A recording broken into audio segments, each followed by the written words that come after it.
نحمده ونستعينه ونستغفره ونؤمن به ونتوكل عليه ونعوذ بالله من شرور أنفسنا ومن سيئات أعمالنا من يهده الله فلا مضل له ومن يضلله فلا هادي له ونشهد أن لا إله إلا الله ونشهد أن سيدنا محمدا عبده ورسوله أرسله بالحق بشيرا ونذيرا بين يدي الساعة. أعوذ بالله من الشيطان الرجيم.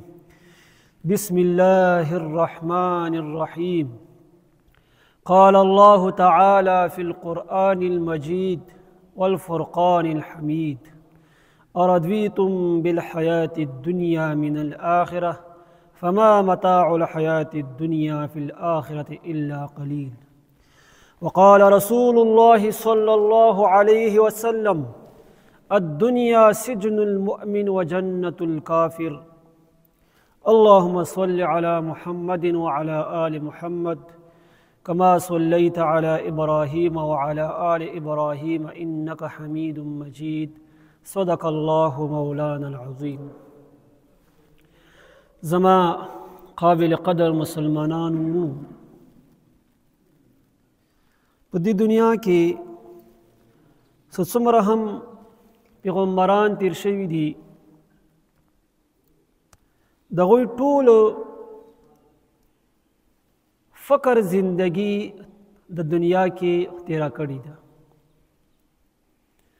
دغه شان څومره هم صحابه تیر شوي دي، اکثریت صحابه کرام رضی الله تعالی عنهم اجمعین دغه ټول ژوند فقیرۍ په حالات کې تیر کړی دی. دغه شان علما کرام څومره هم تیر شوي دي، زمونږ لوی علما کرام څخه تیر شوي دي، هغوی ټولو فقر زندګۍ تیره کړې ده. عزیزانو مسلمانانو، په دنیا کې دغه فقیری ولا سکوم ژوند ده، فقیری دا هم الله جل جلاله لا طرفه یو قسم نعمت دی. یو طرف ته امتحان ده، ابل طرف ته یو نعمت دی. امتحان په دی وجه باندې دی چې الله جل جلاله ته ګوري آیا دغه په فقیرۍ په حالات کې زما شکریا ادا کوي یا نه ادا کوي، د زما د نعمتونو شکریا ادا کوي یا نه ادا کوي، د کوم ژوند سما ورکړی دی هغه ژوند باندې دغه کس خوشحاله دی او خوشحاله نه دی.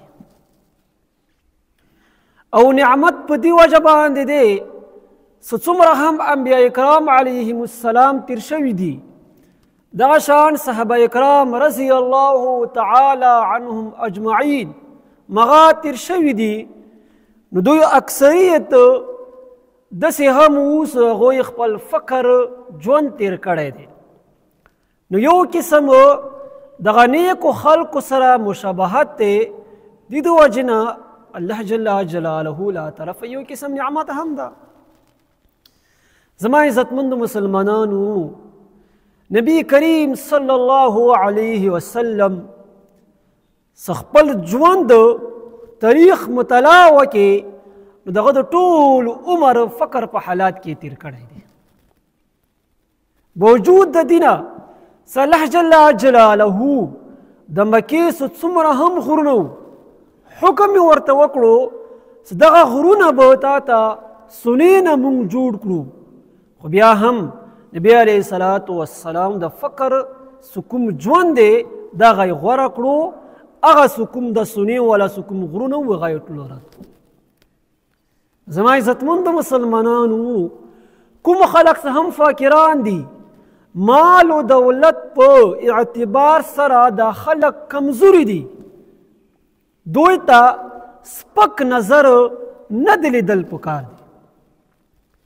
دغه الله جل جلاله ډېر خوښ خلک دي او نبی علیه الصلاة والسلام دوی سره ډېر زیات محبت کوي. زما عزتمندو مسلمانانو وروڼو، انس رضی الله تعالی عنه فرمایي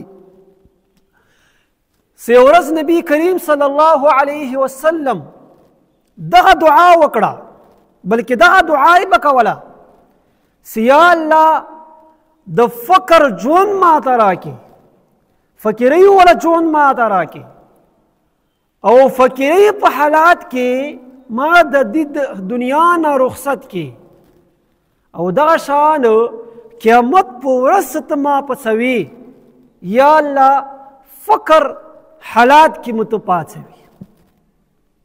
بی بی عائشہ سے بسره هم ناسته وه. بی بی عائشہ رضی الله تعالی عنها وفرمایلو چې یا رسول الله داسې دعا تاسو ولې کوئ؟ لما یا رسول الله؟ نو نبی کریم صلی الله علیه وسلم ته وفرمایلو ای عائشې د کوم فقیران دي د په دنیا کې فقر ژوند تیر کړی دی، دوی به مالدارو خلکو نه 40 کاله مخکې به دغه خلک جنت ته داخلېږي. ای عایشې څه کله هم کور ته مسکین راشي، یو فقیر راشي، مغه نا امیده ما واپس کوه. د کجورو یوه ټوکړه ولې نه وي مغه ته یې ورکوه. ای عایشې دغه څه کوم فقیران دي دوی سره الله جل جلاله ډېر زیات محبت کوي. ای عایشې ته ورسره هم محبت کوه، او زه په مجلس کې در سره فقیران ناست وي ځان ته یې نږدې کوه.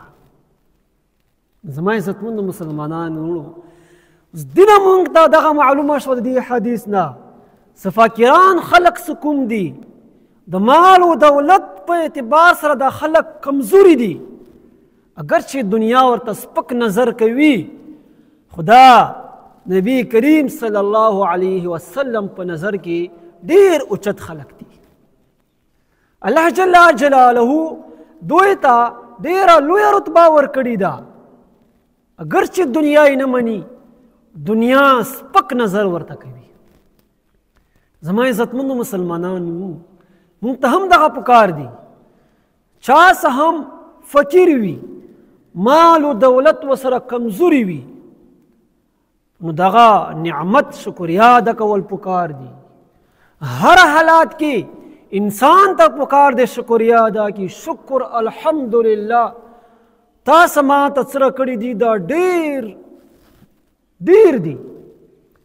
زما عزتمندو مسلمانانو تاسو صحابه کرام رضی الله تعالی عنهم اجمعین تاسو کوم تاریخ تاسو وګورئ، خو څومره تکلیفونه تیر کړي دي. بی بی عائشہ علماء لیکلي دي چې بی بی عائشہ رضی الله تعالی عنها د په ټول ژوند کې صرف یو کمیس و، صرف یو کمیس باندې دی ټول ژوند تیر کړی دی. زړې کپړې به ورسره وي، څه کله هم د وینځلو ضرورت راغلو هغه څه کوم کمیس ته هغه به وینځلو، د څه کومې زړې کپړې وي دا به واچولې وي، بیا څه کله هغه کمیس وچ شو هغه به بیا واچول. دغه نن سبا کې بی بی عایشہ هر څه ته نمادي.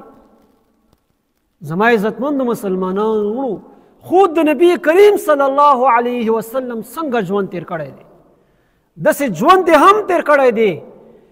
سو یوه ورځ داسې هم ورباندې راغلې ده چې د دو کور کې به هېڅ څه هم نه و، انداسې به د هغه تېره کړه الوږه.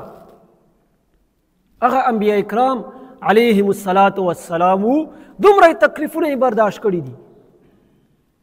نو الله جل جلاله شکریا ادا کول پکار دي. سمونږ ته پرې ورځې کې دوه ټیمه ټکاله مونږ ته ښې طریقې سره الله جل جلاله راکوي. دغه شان عزتمندو مسلمانانو یو صحابي فرمایي چې نبی کریم صلی الله علیه وسلم په یو مجلس کې ناست دی، صحابه کرام رضی الله تعالی عنهم اجمعین دا ورسره هم په مجلس کې ناست دي. یو کس گزران وشو، یو کس ترېدو مجلس باندې، نبی کریم صلی الله علیه وسلم د ناستو صحاباو کې یو صحابي نه تپوس وکړو د دې کس متعلق ته څه وایي د کوم تیر شو په مجلس باندې هغه صحابي ورته وایي یا رسول الله دغه ډیر شریف انسان دی ډیر عزتمن انسان دی په خلقو کې د دې داسې حیثیت دی که چیرې یو کور ته دا د خپلې واده کولو دپاره نکاح پیغام ولیږي نو هغه نکاح پیغام منظوروي. څوک چې هم چا دپاره هم دغه سفرش وکړي سفرش یې قبلوي.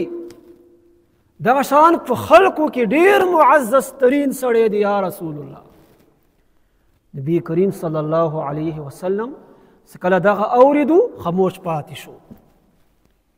بیا یو بل کس تیر شو باندې مجلس باندې اندی مجلس کې نبی کریم صلی الله علیه وسلم ناسته اندی مجلس باندې یو بل کس تیر شو.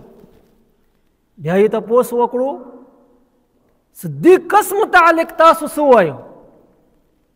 نو هغه صحابي ورته وفرمایل یا رسول الله د دې په خلکو کې داسې حیثیت دی څه چاته څه هم د نکاح پیغام ولګي نو څوک ورته ښځه نه ورکوي او چا دپاره څه سفرش وکړي سفرش یې هم نه قبلوي او دې خلکو کې عزت نشته یا رسول الله.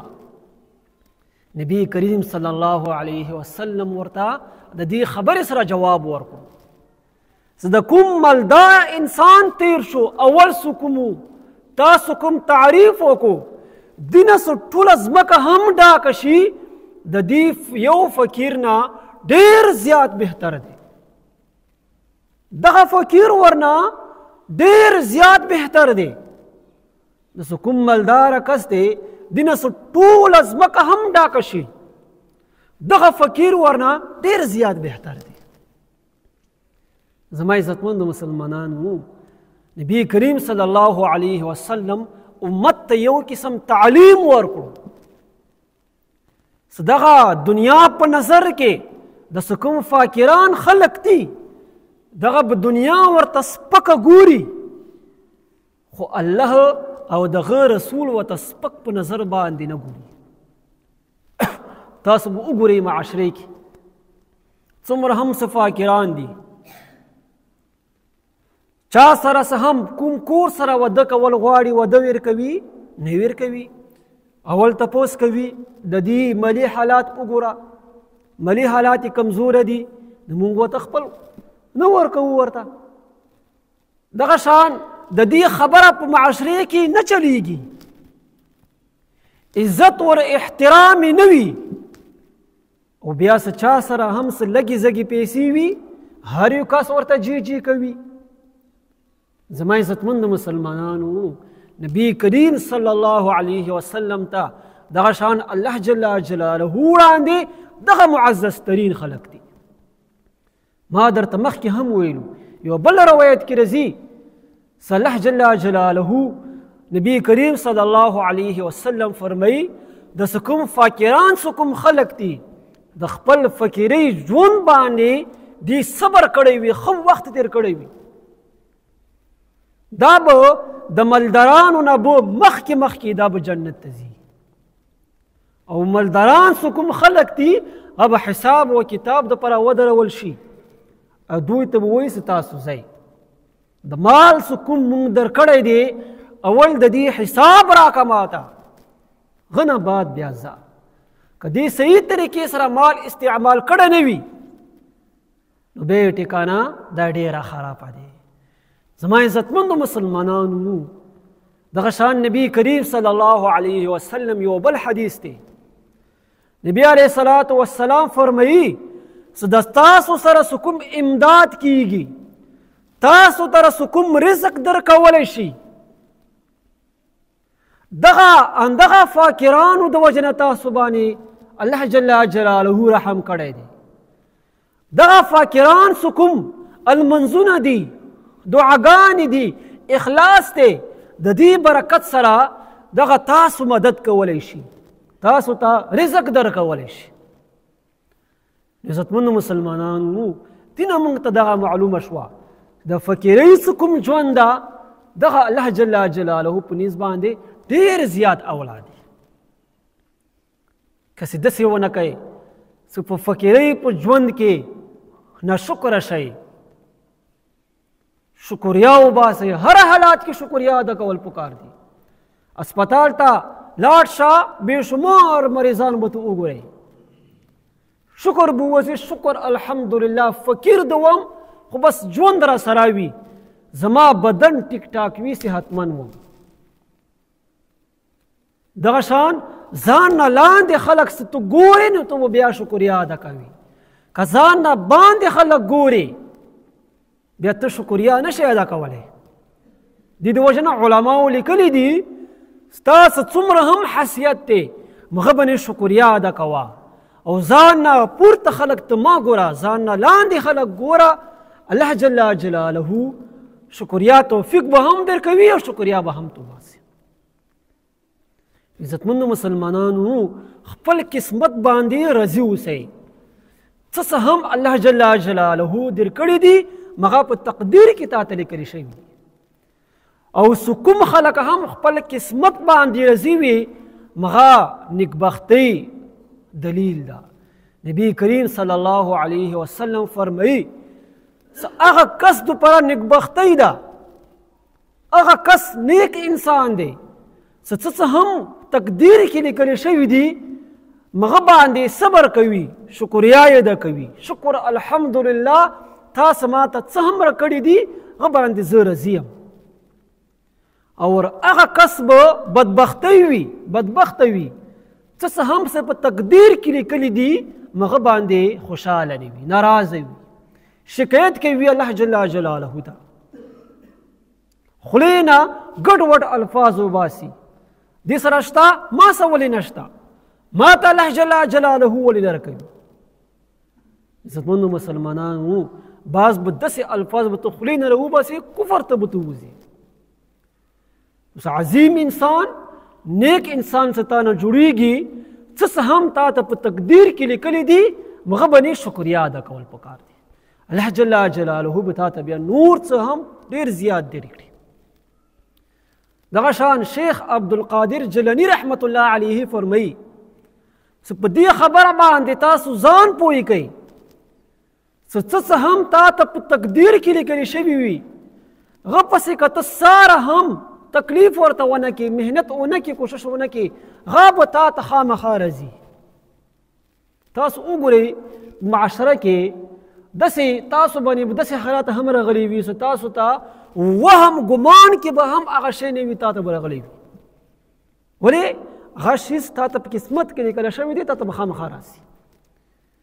ته به ځان باندې حیا نه وي چې دغه شی ما ته څنګه میلاو شو، دغه ولې دغه تا ته په قسمت کې اندغه لیکلی شوی او ډېره کرته دغه شان هم شوي دي. ته وربرې محنت هم کوي، کوشش هم کوي هغه شیز باندې، خو هغه تا ته نه رسیږي. ته به ډېر زیات کوشش وکړې، محنت وکړې، خو هغه به تا ته نه حاصلیږي. ولې هغه به تا تقدیر کې نه وي. د دې وجې نه شیخ عبدالقادر جیلانی رحمت الله علیه فرمایي څه هم تا ته په قسمت کې لیکل شوي په تقدیر کې هغه به تا ته خامخا میلیږي. حلال روزۍ دپاره کوشش کوه، حلال روزۍ به درته الله جل جلاله درکوي.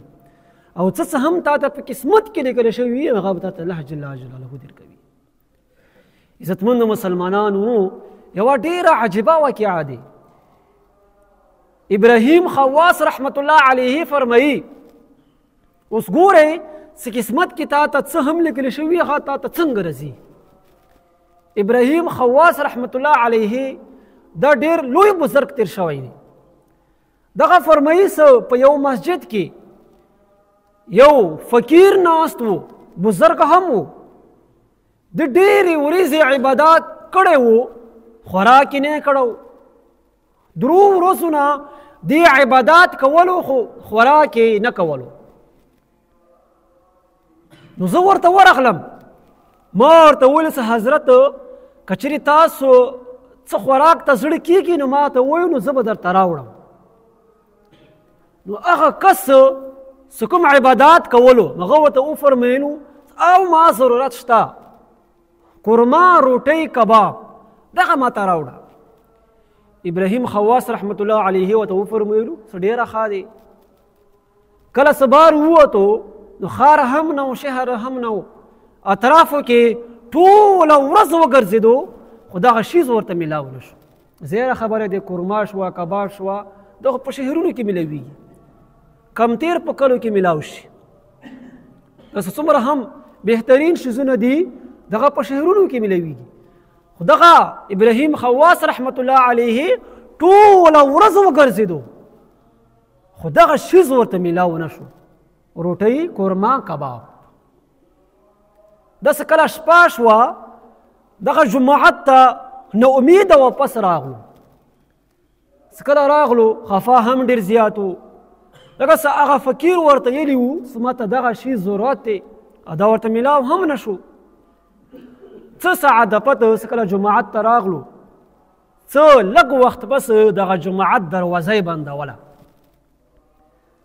څه جماعت دروازه یې څه کله بنده کړه د کې یو کس ورته راغلو وار یې ورته وټکولو څوک یې فلانکی کس وار یې ورته خلاص کو چې شی دې راوړی دي کباب مې راوړی دی قورما مې راوړی دی روټۍ مې راوړې ده هغه ورته وفرمیلو ابراهیم خواص رحمت الله علیه څه دغه تا ولې راوړي دي او دغه تا چا ته راوړي دي نو هغه کس ورته ویلو څه دغه نن مونږ په کور کې خپل کور کې دغه شیز پخلی شوی و قورما روټۍ کباب دغه زمونږ په کور کې پخلی شوی و پروګرام و او څه خبرې باندې مونږه اختلاف راغلو جګړه راغله مونږ ټول خپل کور والا قسمونه وخوړو چې دغه شیز به مونږ نه خورو دا به مونږ جماعت ته وړو نو دې د وجې نه دغه شیز مونږ جماعت ته مو راوړو دغه قبوله کړه ابراهیم خواص رحمت الله علیه هغه شیز ورنه راغست نو څه کوم فقیر دی مغه ته یې وړاندې کړو مغه ضرورت هم همدغه شیز و قورما کباب روټۍ سبحان الله تاسو وګورئ عزتمند مسلمانانو وروڼو دغه ابراهیم خواص رحمت الله علیه دغه بزرګ ټوله ورځ په بازار کې وګرځېدو هغه شیز ورته میلاو نه شو تکلیف یې وکړو خپل محنت یې وکړو هغه شیز ورته میلاو نه شو جماعت ته راغلو څه هم څه په تقدیر کې تا لیکلي وي هغه به درته خامخا راځي نو هغه قورما کباب روټۍ هغه په تقدیر کې هغه کس لیکلي وو هغه ورته په خپله جماعت ته راغلو دې د وجې نه عزتمند مسلمانانو د واقع مقصد همدغه دی څه هم تا ته په تقدیر کې لیکلي وي هغه به الله جل جلاله تا ته خامخا درکوي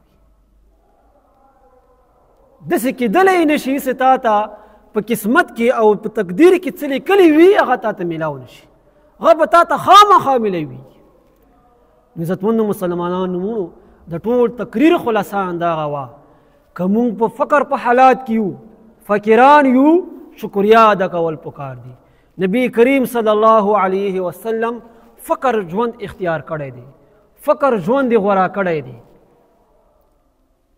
دغه شان صحابه کرام رضی الله تعالی عنهم اجمعین توسې طریق تاسو وګورئ فقر ژوند یې تیر کړی دی ابو هریره رضی الله تعالی عنه دی باندې داسې حالات هم راغلی دي څه دومره الوږه ورباندې راغله دغه بار ووتو بار کېناستو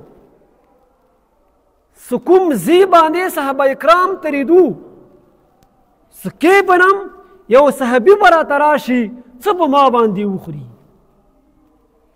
ابوبکر صاحب ورباندې تېر شو څه نشته عمر رضی الله تعالی عنه ورباندې تېر شو څه نشته نبی کریم صلی الله علیه وسلم ورباندې راغلو غور ته په خندا شو اے ابو هریره څه کوې یا رسول الله خپل فقر بار زر وبستلی یم دومره الوږه باندې راغلی دی یا رسول الله برداشت نه بار دی دغه صحابه کرامو رضی الله تعالی عنهم اجمعین دوی څنګه ژوند تیر کړی دی دوی فقیرۍ په حالات کې ژوند تیر کړی دی ښه وخت تیر کړی دی. دغه شان عزتمندو مسلمانانو که موږ هم فقیرۍ په ژوند کې ښه ژوند تیر کړو، الله جل جلاله خوشحاله کړو، نو نبي علیه الصلاة والسلام به هم موږ نه خوشحاله وي، هغه به هم موږ سره محبت کوي. دغه شان الله جل جلاله به هم موږ سره محبت کوي. واخر دعوانا ان الحمد لله رب العالمین. هغه یو کس راغلی دی انګومن رسینا چندې په سلسله کې، څومره هم څه واس کېږي خپل وسعت مطابق همغه طالب سره خپل مدد وکړئ. دین علاوه سبا به انشاءالله د کوزه مدرسې کې دستربندي پروګرام وي. دغه شان نن به محفل حسن قرات وي مسخوتان نه بعد. نو ټولو ته دغه گزارش دی بهترین محفلات دي، دغه شان لوی لوی علما ورته راځي، نو موږ ټولو ته دغه پکار دي چې هم مصروفیات نه وي نو نن هم شرکت وکړي، دغه شان سبا خو بیا خامخا شرکت وکړي. داسې نیک څه کوم محفلات دي دی وجه څه دی چې موږ وایي تاسو شرکت وکړئ، وجه همدغه دی چې لوی لوی علما رسي، بهترین خلک رسي، دعاګانې ورکې کېږي. نو څه کومه دعا کوي مغا قبولیت خامخا الله جل جلاله قبلوي. نو ته څه ورکې شرکت وکې تا دعا به هم الله جل جلاله قبلوي. دغه شان څومره هم ثوابونه دي هغه الله جل جلاله درکوي. نو دې د وجې نه د نیک محفلاتو کې شرکت کول ډېر ضروري دي. بیا څه چا څه هم شرعي ضروریات کې هغه پوره کېږي نه، هغه دپاره خو ډېر ضروریات خامخا ضروریات هغه لاړ شي هغسې کې دعا وغواړي. دې د وجې نه څوک څه هم فارغ وي نو خامخا شرکت ورکې وکئ. نن هم شرکت وکئ، نږدې دی 10 منټه مثال دی ورته. دغه شان سبا هم انشاءالله بخاري شریف اختتام دی آخري حدیث هغه کې هم تاسو شرکت وکئ. الله جل جلاله جزای خیر بدیر کی. واخر دعوانا الحمد لله رب العالمين. اللهم إنا نسألك موجبات رحمتك وعزائم مغفرتك والغنيمة من كل إثم والسلامة من كل بر. اللهم لا تدع لنا ذنبا إلا غفرته ولا هما إلا فرجته ولا هما إلا فرجته ولا دين إلا قضيته ولا حاجة من حوائج الدنيا والآخرة إلا قضيتها برحمتك يا أرحم الراحمين. يا الله من گناهونه معاف کی، یا الله خپل رضا راته نصیب کی. یا الله زمونږ په زړونو کې څومره هم شرعي ضروريات دي هغه ټول پوره کړي. جلسه روانه د خیر په عافیت سره راونې، خیر په عافیت سره ختم کړي، خیر په عافیت سره راولې، خیر په عافیت سره ختم کړي. څومره هم ضروريات دي غیبي اسبابونه یا الله ته برابر کړي. یا الله خپل رضا راته نصیب کړي. زمونږ په زړونو کې څومره هم شرعي ضروريات دي هغه ټول پوره کړي. څوک چې هم بیماران دي الله صحت کامله عاجله مستمره ورته نصیب کړي. اخر وخت کې دغه کلمه نصیب کړي لا اله الا الله محمد رسول الله.